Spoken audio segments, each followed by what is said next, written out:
Je pense qu'on peut dire que ce gouvernement, constitué de partis dits démocratiques, met en œuvre une politique d'extrême droite. Je vais prendre un seul exemple, la loi expulsion de Franken, février 2017, c'est un étranger né en Belgique, autorisé au séjour illimité en Belgique, peut être expulsé s'il est un trouble pour l'ordre public ou une menace pour la sécurité nationale. Il suffit d'un rapport de police ou un rapport de la sûreté de l'État.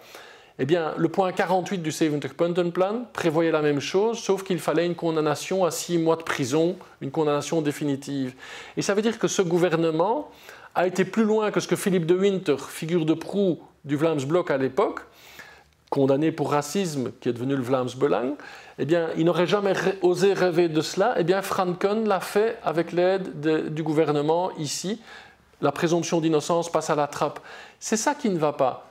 Les idées sont passées à travers le cordon sanitaire, mais le personnel politique aussi. J'aime à rappeler que Jan Jambon, notre ministre de l'Intérieur, qui ne se fait plus appeler ministre de l'Intérieur et de l'égalité des chances, mais ministre de la Sécurité, Veiligheidsminister, ça sonne mieux en néerlandais encore pour lui, eh bien, il est le cofondateur de la section du Vlaams-Blok à Brascaat en 1988 avec 3 de ses copains. Il n'apparaît pas officiellement parce qu'il travaille dans le privé et qu'il ne veut pas compromettre sa carrière dans le privé.